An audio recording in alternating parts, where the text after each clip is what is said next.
Hello friends, good morning. कैसे हैं आप सब। आज मैं आपसे एक कहानी शेयर करूंगी। एक बारी दो व्यक्ति एक ही जगह से एक ही बस में एक ही शहर में जाने के लिए सफ़र पर एक साथ निकल पड़ते हैं। रास्ते में दोनों की काफ़ी बातें होती हैं, पर वह दोनों आपस में दोस्त नहीं बन पाते। जब वह दोनों बस से नीचे उतरते हैं और कुछ देर के बाद उन्हें खाली सड़क पर एक पर्स मिलता है।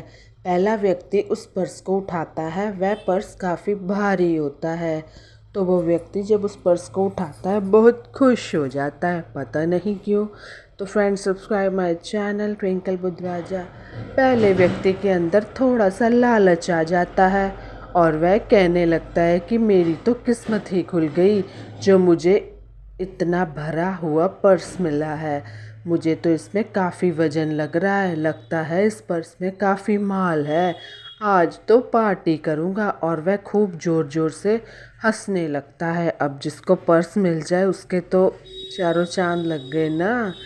पहले वाले व्यक्ति की बात सुनकर दूसरा व्यक्ति कहता है, अरे भाई, तुम अकेले कैसे इस पर्स के हिस्सेदार हो? मैं भी तो तुम्हारे साथ हूँ ना।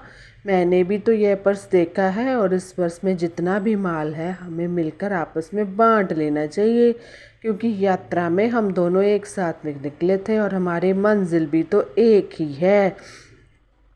और इस सफ़र में हमें जो भी चीज़ मिलेगी हम उसे आधा आधा करके बांट लेंगे। इसलिए इस पर्स पर जितना हक तुम्हारा है उतना हक मेरा भी है। दूसरे व्यक्ति की बात सुनकर पहला व्यक्ति बोला, बिल्कुल भी नहीं, तुम्हारा इस पर्स पर कोई हक नहीं है। इस पर्स को मैंने उठाया है और इस पर्स पर सिर्फ मेरा ही हक है, क्योंकि इस पर्स पर नज़र पहले मेरी पड़ी है। मैं तुम्हें इसमें से एक फूटी कौड़ी नहीं दूंगा। और दोनों के बीच रोड पर ही बहस होने लगती है और दोनों आपस में झगड़ने लगते हैं। बताओ भला, सड़क पे भी कोई लड़ाई झगड़ा होता है? ये पैसा है ही ऐसी चीज़, बड़ों बड़ों के छक्के छुड़ा देता है। आप ये कहानी सुनेंगे तो बहुत ही खुश हो जाएंगे। सुबह सुबह मैंने सोचा चलो थोड़ा ब्रेक लेके आज एक इंटरेस्टिंग स्टोरी बनाते हैं। उस पर्स को लेकर तभी अचानक से उन्हें पीछे से क्राउड की आवाज़ आती है, जिसमें से 10-15 लोग होते हैं। और जब वह सारे लोग रोड पर आते हैं तो वह देखते हैं कि पहले वाले व्यक्ति के हाथ में पर्स होता है। और उन्हीं में से एक आदमी बोलता है, वह देखो, उसके हाथ में मेरा पर्स है, वही मेरा पर्स चुरा कर भाग रहा है, मारो मारो। चलो सब जाने मिलकर उसे पकड़ते हैं और उसे अच्छा सबक सिखाते हैं, कहीं वह भाग ना जाए। दोनों ने पलट कर देखा तो उन सभी के हाथों में हथियार थे। किसी के हाथ में बेसबॉल का डंडा था तो किसी के हाथ में डंडा था, किसी के हाथ में लोहे की रॉड थी तो किसी के हाथ में चेन थी, किसी के हाथ में लाठियाँ थी। जो मारने के लिए सब लोग भाग रहे थे, जो उन्हें मारने के लिए सब लोग भाग रहे थे। अब बेचारे उन सभी को अपनी ओर आते देख पहले वाला व्यक्ति थर थर कांपने लगता है। वह खूब डर जाता है और कहने लगता है कि भाई, अगर ये लोग हम तक पहुंच गए और उन्होंने हमें पकड़ लिया तो ये हमें तो पहले खूब मारेंगे, उसके बाद हमें पुलिस थाने में बंद करा देंगे और इससे हमारा बटुआ भी छीन लेंगे और हमसे हमारा बटुआ भी छीन लेंगे। अब क्या करें? तुम तो कुछ बोलो, कैसे हम अपनी जान बचाएं इनसे।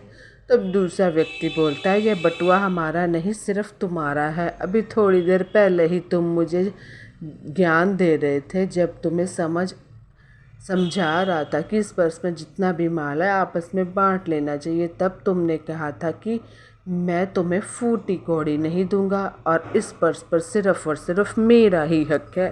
पहले वाला व्यक्ति दूसरे को कह रहा था ना, तो अब उसने कहा, भुगतो, अब तुम्हारा पर्स है तो तुम ही भुगतो। भाई, बात भी तो सही है, किसी और का नहीं। इसलिए यह सारी भीड़ से तुम ही अकेले निपटना, कोई और तो नहीं निपटेगा। अकेले ही थाने जाना। अब तुम्हें इन लोगों से कैसे निपटना है, अपने बचने का रास्ता खुद ही ढूंढो, तुम ही जानो, मैं तुम्हारे साथ में नहीं हूँ। और यह कहकर दूसरा व्यक्ति वहाँ से चला जाता है।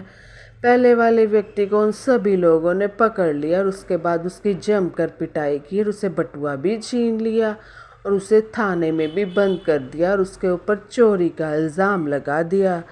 अब तुम चोरी करोगे तो पकड़े भी तो तुम ही जाओगे। अच्छे वक्त में जब हम किसी से अपना पीछा छुड़ा लेते हैं और उसे धुतकार कर भगा देते हैं, उसकी कदर नहीं ना करते, तो उसकी बात नहीं सुनते, तो हमें अपने बुरे वक्त में भी उसमें किसी भी प्रकार की उम्मीद करना बेकार है।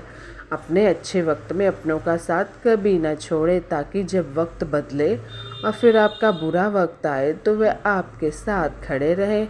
आपकी परेशानी को ख़त्म करने के लिए क्यों वक्त बदलते देर नहीं लगती।